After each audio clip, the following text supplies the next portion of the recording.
యేసుక్రీస్తు ప్రభువారి సువార్త ప్రకటించడానికి వాక్చాతుర్యం అవసరం లేదు.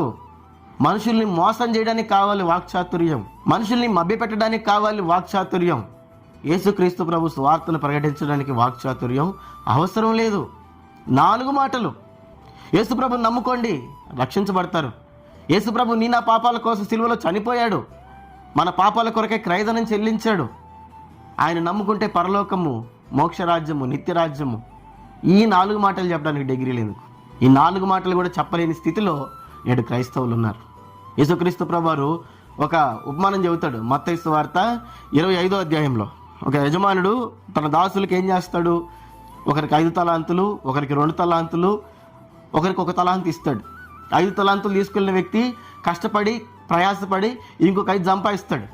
2 తలాంతులు తీసుకెళ్ళిన వ్యక్తి ఆ 2కి ఇంకో 2 సంపాదిస్తాడు కష్టపడి ప్రయాసపడి. వీళ్ళిద్దరిని ఆ యజమానుడు ఏమని సంబోధిస్తాడు అంటే, బలా నమ్మకమైన మంచి దాసుడా అంటాడు. 3వ వ్యక్తి ఉన్నాడు, 1 తలాంతు తీసుకెళ్ళిన వ్యక్తి. ఈ వ్యక్తి ఏం సంపాదించలే.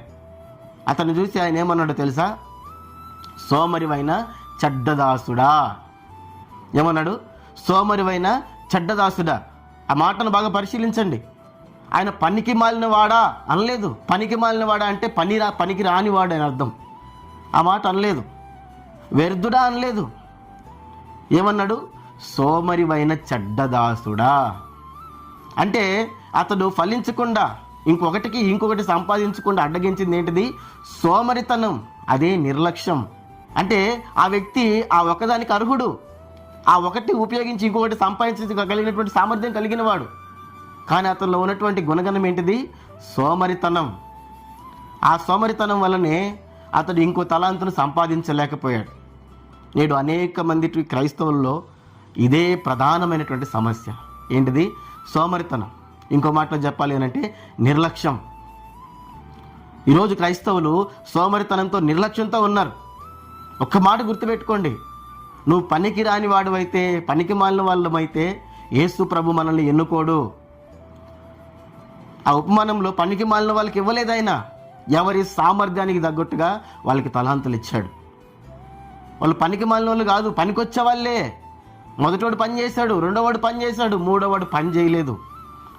ఈరోజు మనలో బలహీనత ఏంటిది అంటే మనం పని చేయం. అలాని పనికిరాని వాళ్ళమా? పనికిరాని వాళ్ళం కాదు, పనికొచ్చే వాళ్ళమే, పని చేయగలిగినటువంటి వాళ్ళమే. మరి సమస్య ఏంటిది అని అంటే సోమరితనం. ఆ సోమరితనాన్ని, నిర్లక్ష్యాన్ని పక్కన పెడితే యేసుక్రీస్తు ప్రభు యొక్క సువార్తను మనం ప్రకటించగలం.